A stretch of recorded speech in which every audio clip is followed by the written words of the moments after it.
Good afternoon, good morning, good evening, everybody. It is Monday, January 5th, and you know what that means. It is time for the High Risk Wrestling Recap. I am your host, Jeremy Pierce. Welcome all to the first episode of the new year.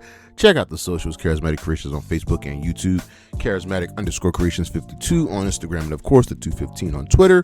And without further ado, let's get into the news. Tony Khan is obviously denying a report that he blocked Shinsuke Nakamura from wrestling Hiroshi Tanahashi in Tanahashi's final match.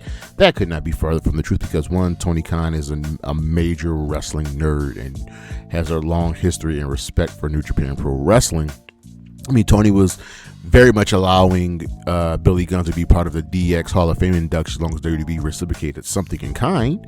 So clearly it wasn't Tony Khan. It was clearly, obviously, the other company. Well, the WWE's entire content library will be removing itself from Peacock once their streaming deal ends, and it looks like it is starting to happen already. We do not know where the stuff is going to end up. Same goes with NXT and its streaming rights. We don't know where they're going to end up, even though they could end up possibly on the CW app. But right now, there is no home for the WWE library. Looks like officially Chris Jericho is a free agent. We are all very much expecting him to return to the WWE. Legendary independent wrestler, former AEW wrestler Mercedes Martinez has announced that 2026 will be her final year as a full-time competitor. You guys don't understand the history of Mercedes Martinez and what she brought to women's wrestling. She is respected up and down, inside and outside of the industry. A couple of names have been departing NWA. One of them is one of their biggest stars, EC3. His time with the National Wrestling Alliance has come to an end. He may very well return to TNA. Also up is Colby Corino, and there's hype for him. WWE and AEW are all on their radar for him, so we shall see what goes down. The Madison Rayne has announced that she had her last match this past week on Ring of Honor. She teamed up with Deonna Purrazzo, taking a loss to Billy Starks and Diamante. She has called it quick. She knew it was coming.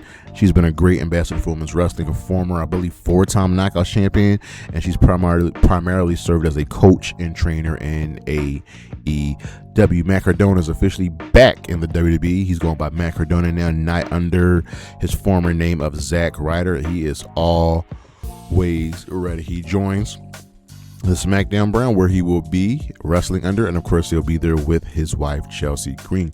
Tommaso Ciampa's contract is ending. He's choosing not to resign with the WWE. He will be leaving. I very much expect him to take some time off and then possibly end up somewhere else. Maybe a company that has a former a couple of former PWG guys. Also some AEW exes. Mercedes Martinez, Matt Taven, and Alex Abrahantes are no longer with AEW. I'm most shocked about Alex Abrahantes. He's been a big help for the Mexican superstars. We'll see what happens there on the injury side of things, and we got a lot, ladies and gentlemen. Looks like Chad Gable is ready to go. His return is in sight. He posted a video of him working out. He looks jacked. Dominic Mysterio will be out indefinitely with an injury. Again, we don't know what the injury is. I think it might be a shoulder injury. It is a shoulder injury, and it will not require surgery. He is expected to be back 3 to 4 weeks. Mia Yim, Michin, and B-Fab both got injured on the holiday tour in matches with Jade Cargill. There's no heat on Jade just yet, but again, patterns persist, and these are both, ladies and gentlemen, shoulder injuries. Jack Perry is not out.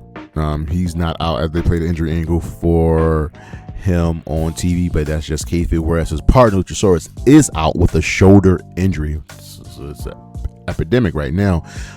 He has been written off of TV. We will see what goes down with Jack Perry. I'm expecting him to kind of feud with the Demand. We got an update on Queen Aminata after her neck injury. She says she's not clear right now. That's it. Her update left little for optimism because she's not cleared to wrestle, but she definitely wants to come back. We just gotta wait and see. Scorpio Sky is hurt again. Not hurt, but he wasn't medically cleared to compete. This is kind of rough, man. My man just got back, and he was supposed to be taking on, I believe, Shelton Benjamin and Bianca Belair. That finger injury is keeping her out. And it was, she says it was worse than originally believed. Finger got crushed, so she's just out for now, and we'll see when she comes back. I think she'll be back by the time the Rumble comes, but we'll have to wait and see. But that is the week in review and the injuries, and we shall be right back with, well, no, that was the news. We'll be right back with the week in review.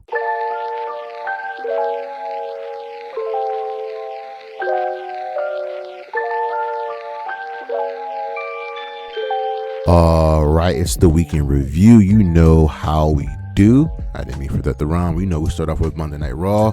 So welcome to the penitentiary. We'll get into that a little bit later, but we open up with the Vision. Paul Heyman announces that Austin Theory is the newest member of the Vision.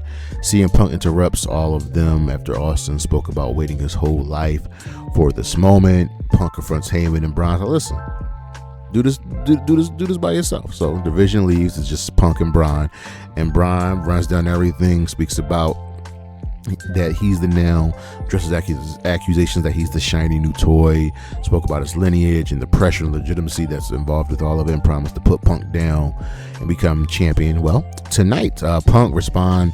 He praised, he said, Breaker, you're good. I'm praising you ready for this, but you're not ready for this. And Punk's such an asshole. He said that title is heavier than Breaker realizes, and left the ring as smiling as Breaker. Well, I was pretty angry.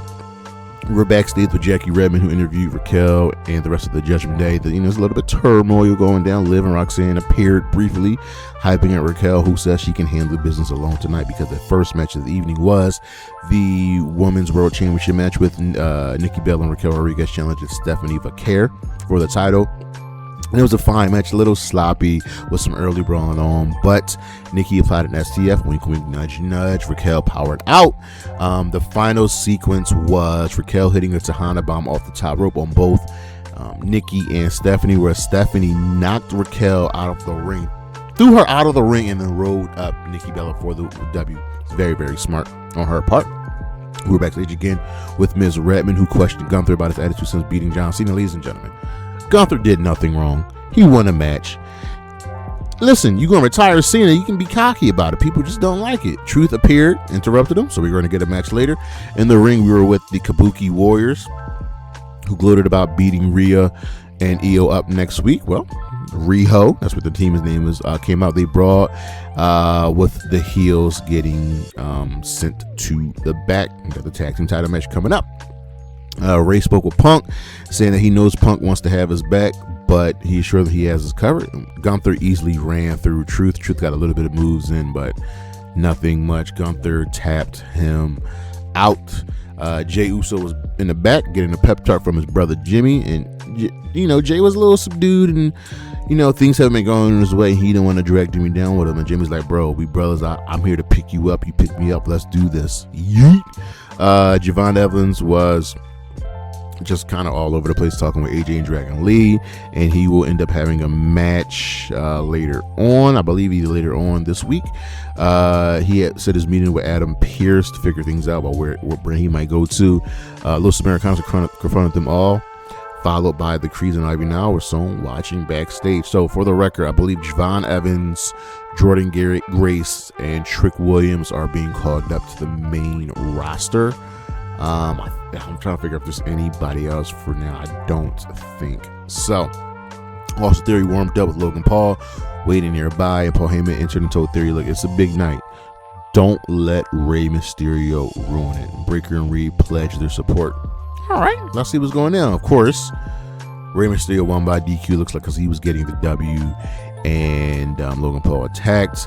Theory held down Rey while Logan Paul stopped, and Penta made his return, clearing the ring. Clearly, we're going to get a tag match tonight on Raw.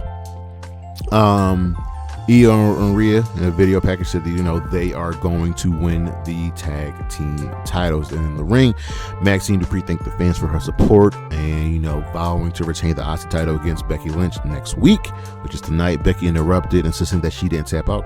Clearly she did. Becky belittled Dupree's rise while begrudgingly acknowledging her improvement. And Maxine was like, yo, you're just upset that I stole the spotlight from you, and next week will prove I belong. Adam Pearce pitched Devon Evans on Journal Raw. Bayley and Lyra, they want a tag team title match. Pierce said he'll think about it. In our main event match, ladies and gentlemen, Dragon Lee AJ Styles defended the World Tag Team Championship against the Usos in a fun, competitive match. It was long, had some momentum swings, and I expect nothing less from these two teams, but ultimately, Dragon Lee got hit with the 1D, and we have new World Tag Team Champions. So welcome one more time, ladies and gentlemen, to the Uso Penitentiary over on Dynamite. This was New Year's Smash. Oh, I forgot to say Raw gets a fist. No, Raw gets a thumbs up. Dynamite gets 2 thumbs up. This was an awesome show. We're just coming out of Worlds, and we start out with MJF in the ring, revealing the new Triple B, running down everybody that that believes they're above him, i.e. Joe, Swerve, and Hangman. Kenny Omega, out of all people, interrupts and says, "Listen, I won the World Championship, but I'm going to earn a title shot because that's what I do. That's what we're about, and I'll start from the bottom and work my way up." And, Hangman. MJF didn't really seem a little happy about that.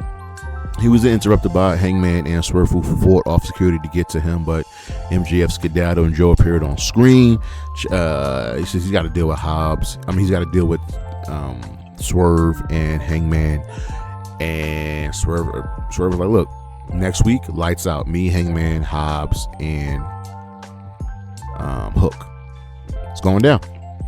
When they interviewed Mark Briscoe, Roderick Strong, and Orange Cassidy, Tony Storm joined them, and her and Cassidy got a little thing going on. Marina Shafir's a little jealous, dragging Tony away, and Roderick was like, "I don't want to be a part of any of this." So our first match was kind of a rematch from World's End, another mixed nuts mayhem match. Orange Cassidy, Roderick, and Tony taking on Danny Garcia, Claudio, and Marina Shafir of the Death Riders.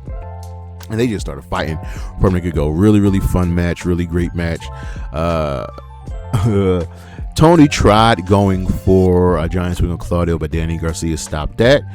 And then Roderick and Marina got into it. She gave him a nice little takedown and a kick, but he finally got back at her, hit her, dropped her with a nice backbreaker. But ultimately, the Death Riders won the match. This is not over between these two teams. I'm liking where this is going. Mina and Luther, after the match, went to check on Tony as she was standing over Orange Cassidy, trying to help him out. Then our next match after that was Bandito taking on the Beast Muertos in a solid affair. Bandito ultimately won this match. This was fun. These two know what to do. Just a really fun, good match. Renee interviewed Bandito and Brody King backstage, and Brody predicted that Bandito will become 2 belts as he is taking on, ladies and gentlemen, MJF for the Dynamite Diamond Ring. I believe this takes place at Maximum Carnage, the TV special. We just had a quick random match. Brody King just ran through Lee Johnson. Don't even know why we had this, but get Brody King on the screen. Darby Allin backstage in a video spoke about pain and purpose, wanted to stand on top of AEW, which means he wants the World Championship. Josh Alexander, John Moxley fought in a Continental Championship Eliminator match. Really good match because it was under Continental rules. Again, no one's can be at ringside, and Josh Alexander didn't even have to win the match. He just had to survive the match. But ultimately, Mox won with the sleeper and elbows on Josh Alexander. After the match, MVP and Shelton Benjamin were on stage and stared down Mox. Okay, looks like Shelton might be next in line. And announcers speculated on Mox's leg injury. We were backstage with the Triangle of Madness. They're going to get things tight because they want the tag team titles, and Thekla definitely wants the Women's World Championship. Ricochet defended the National Championship against Jack Perry in a competitive back-and-forth match. Ultimately, he won with interference from his Demand teammates in Bishop Khan and Tona Lioa. And after the match, they pretty much put down Jack Perry and definitely destroyed Luchasaurus, who sort of really died. Arms reported again, he's out with an injury. The Death Riders backstage spoke about the standard heading into 2026. They're doing the thing. They're doing the thing, and I'm waiting for the inevitable feud between the Death Riders and the Don Callis family.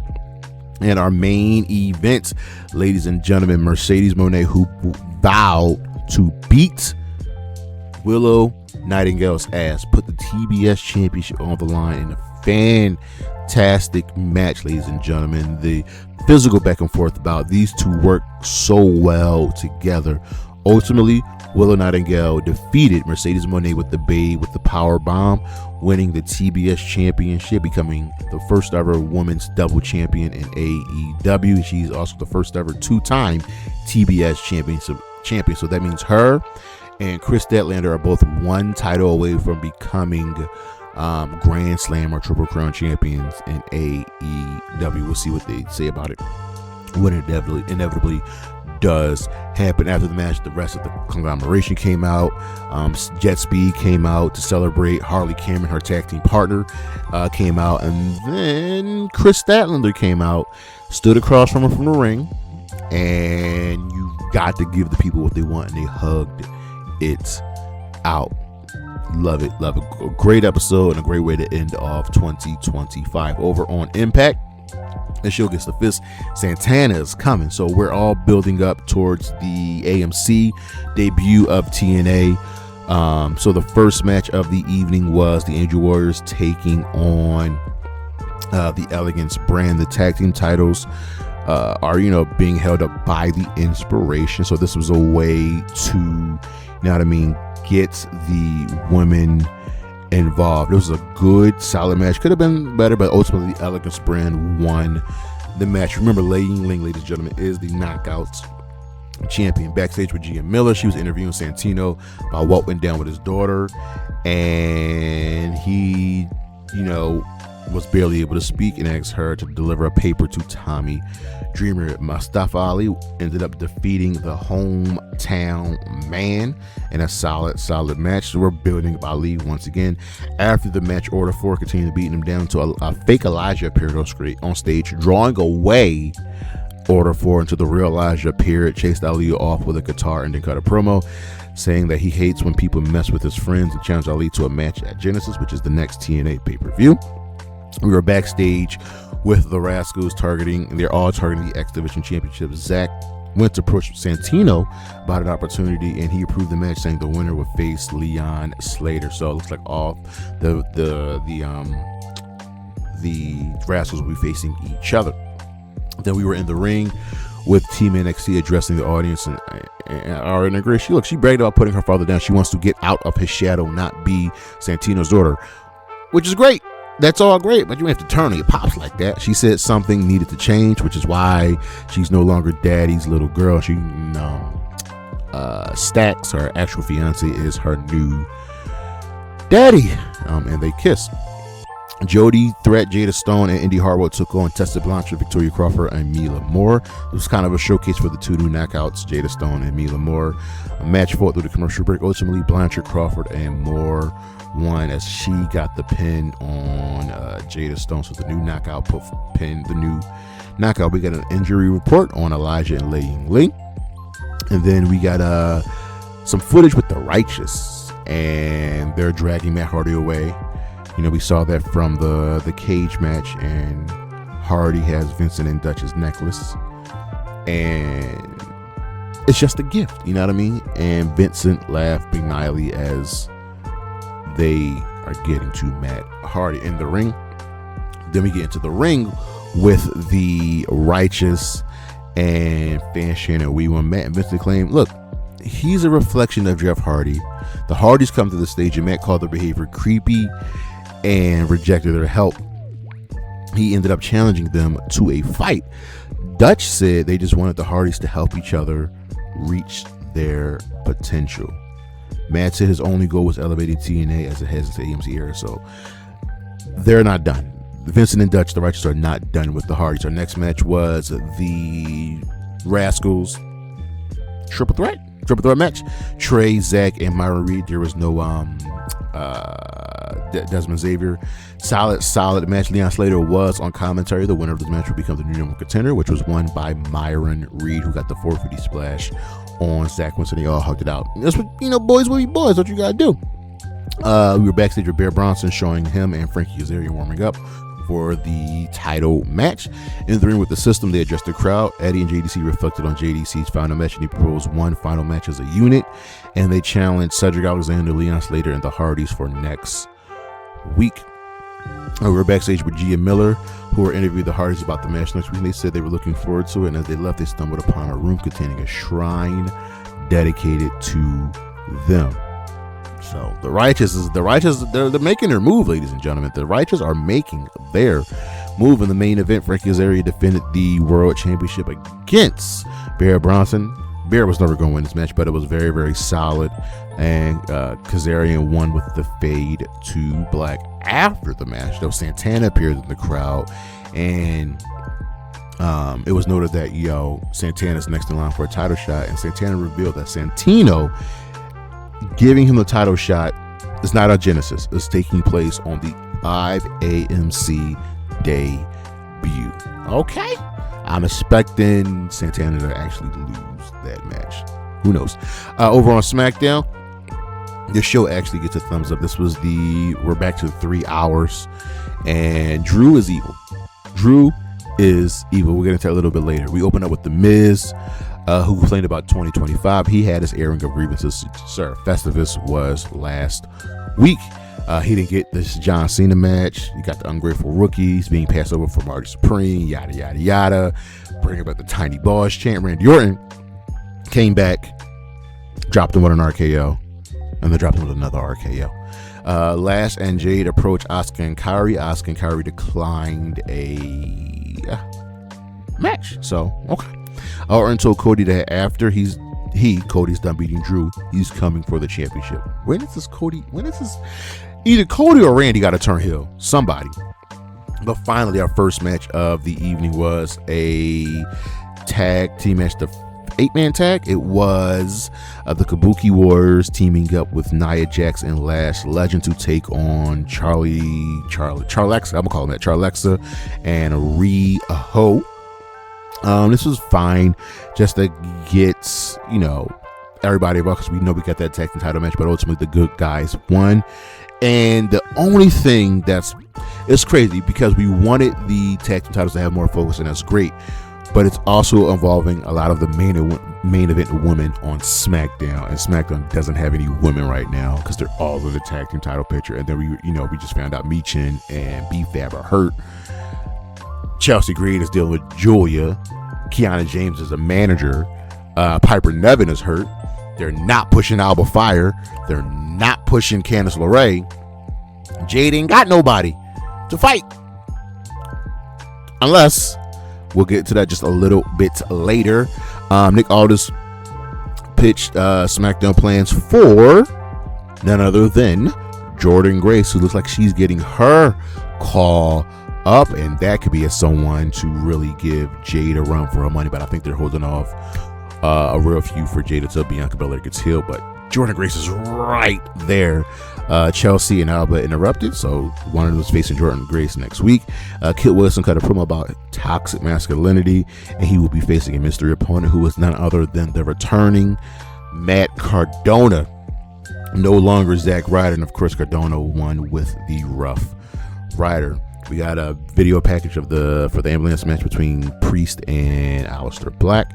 Short reviews of Sami Zayn were backstage, and Sami reintroduced the open challenge, explaining why he hasn't been on TV. He's just been hurt, and and his son asked him why hasn't he been world champion, and Sami said, I don't have an answer. Trick claimed he's destined to be world champion, and Sami's like, I'm going to humble you. It's that simple. So that might be the first real feud. Dragunov congratulated Hayes on winning the title and Hayes confirmed that the open challenge will continue. And of course, the first person to answer that challenge was Johnny Gargano, since we know that Ciampa will be leaving. Fast-paced match, great, fantastic match. I really enjoyed this. They can go into a second gear here. Hayes ultimately won with the nothing but net after he hit the first 48. Cody and Drew are going to escalate this feud, and Drew announced the 3 stages of hell: straight wrestling match, Fuskin' Anywhere, steel cage match. Backstage, we were with Jade, and she boasts about injuring Mi Chin and tells Grace to sign elsewhere. Well, if there's one woman that can go against Jade for power, it's Jordynne Grace. Chelsea Green defended the United States Championship against Joya. Joya ultimately won the match with the Northern Lights bomb, so she's a two-time United States champion. Hopefully they do something with Joya. If not, please go to AEW or go back to Stardom, because she's being wasted on the main roster. Rhea and Io claim that they will be the next tag team champions, having an exchange with Charlotte and Alexa. Probably get another look into the match at some point. So we were in the ring. Drew stomped a framed photo of Cody and Dusty. Cody tried running him down, tried getting it, but he was blocked by security. And Drew then just lit it on fire and taunted Cody at ringside. And we're going to get the 3 stages of hell. And in the main events match, actually, one more thing. Trick will be facing Rey Fenix next week.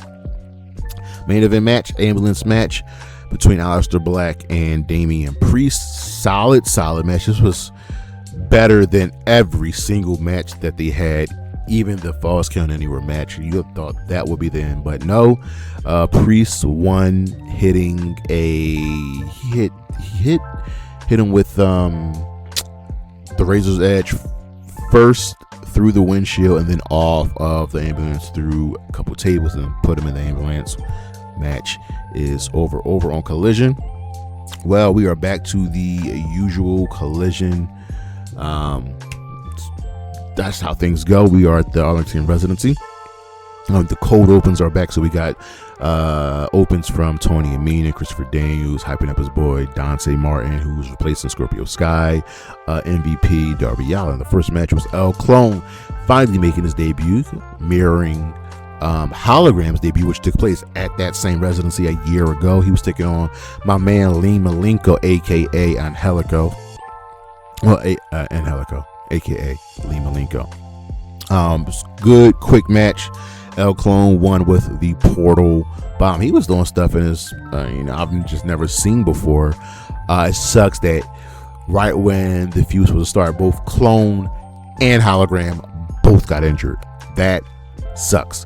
After the match, Serpentico checked on Hologram while El Clone attacked him, hit him, set up another portal bomb until Commander made the save. Backstage, Jon Moxley was talking about the Continental Championship. He praised Shelton Benjamin as one of the toughest opponents he will have ever faced. And Moxley says Shelton may hurt him, but that won't be enough. The Timeless Love Bombs took on Heian and Maya Worth, the newest AEW signings. And ladies and gentlemen, good match. 12 minutes. Sees what happened when you just play ball. This could have been Nixon Noel and Miranda Alizé, and here we are. Heian and Maya World got a really good showing against the Timeless Love Bombs, but ultimately Mina and Tony won. After the match, they shook hands, and as they celebrated, Maureen Shapiro appeared through the crowd. She stared down Storm as Storm exited because the Mega Problems, Marina and Megan Bain, were having a squash match, and they easily ran through their opponents, Ricochet, Chanel, and London D. Or it was announced that Marina and Tony will be going one-on-one next week. We're backstage, and we saw the Don Callis family just beating up people. Josh Alexander has someone in the ankle lock, and Lance Archer threw someone through the ceiling, leading to our next match was Commander versus Hachicero, as Hachicero will be facing Mark Briscoe for the TNT title on the upcoming Dynamite. In a good, solid match, because these two dudes know each other. You just never get anything bad from luchadors. Hachicero won the match with a really kind of crazy, complex roll. After the match, El Clone celebrated with Hologram. Then we had a nice little video we saw before of the Acclaimed in New York. It was a team building exercise, and it's hilarious. It's so good. I cannot wait for these two to officially be back together. Then we were in the ring with Eddie Kingston and Ortiz being interviewed, and listen, they want the Grizzly Young Veterans. They want to fight? Let's fight. It ended a little awkwardly, but the point came across. Lexi Nair spoke with Big Bill and Brian Keith, and Bill said Jet Speed had made enemies and there was a bouncing on them. Of course, the next match was Jet Speed versus Big Bill and Brian Keith, and of course, Jets beat one in a solid tag team match. Good to have Big Bill and Brian Keith back on the screen. I like Collision to be different from Dynamite, but just give me a little bit more. The Grizzly Young Veterans mocked Eddie and Ortiz and accepted their match, whatever that may be. Shelton Benjamin defeated Dante Martin in a showcase match before he takes on Moxley in an Eliminator. MVP praised Dante, said, yo, you're good, but we hurt people. They turned their attention to Mox. MVP called Shelton the Apex Predator and promised Moxley would get hurt. Backstage, Sammy Guevara challenged Bandito to a match on Dynamite, claiming the company keeps choosing the wrong people. All right, okay. Bandito gonna show you what's up. At the announced dash, Shivani read a sarcastic letter with Stokely Hathaway is at home healing from his injury and he is accepting donations. Oh, God. And the main event, Darby Allin fought Wheeler. Yuta. Wheeler was going to stand in the way for Darby to get through Pac. Solid match. Marina Shafir tried to get involved. I know Mox was on commentary, but Tony got Marina out of there. And Dan Garcia also interfered, but ultimately Darby Allin survived, hit 2 coffin drops, and then locked in a Scorpion Deathlock for the win. Solid match. Solid match in main event. I do like again, Collision being different from Dynamite. Our matches of the week, we got a couple, ladies and gentlemen, from Raw. The Usos versus AJ Styles and Dragon Lee for the World Tag Team Championship. From Dynamite, New Year's Smash, John Moxley, Josh Alexander in the Continental Championship Eliminator. Also from Dynamite, New Year's Smash, Ricochet, Jack Perry for the National Championship. My match of the week, ladies and gentlemen, from Dynamite, New Year's Smash, Willow, Nightingale, Mercedes, Mone for the AEW TBS Championship. From Smackdown, that nice ambulance match between Damian Priest and Aleister Black. From WrestleKingdom 20, the retirement show for Hiroshi Tanahashi. We got Syuri versus Saya Kamitani in a winner-takes-all match for the IWGP and New Japan Strong Women's Championships, respectively. Yota Tsuji versus Konosuke Takeshita, another winner-takes-all match for the Global Championship and the IWGP Championship. And, of course, somehow, someway, a fantastic match from No Knees Not Tanahashi, Kazuchika Okada versus Hiroshi Tanahashi. One-on-one of Tanahashi's retirement match. Our stars of the week, ladies and gentlemen, of course, the legend, the ace, Hiroshi Tanahashi, Syuri, Yota Tsuji, the Usos, and Willow Night go off for becoming new champions. It's a great week of wrestling, ladies and gentlemen. But that is our show. Thank you for listening. Thank you for watching. Look on the screen what we got coming up. Check out the socials, Charismatic Creations on Facebook and YouTube, Charismatic_Creations52 on Instagram, and of course, the 215 on Twitter. I'll see you when I see you. Peace.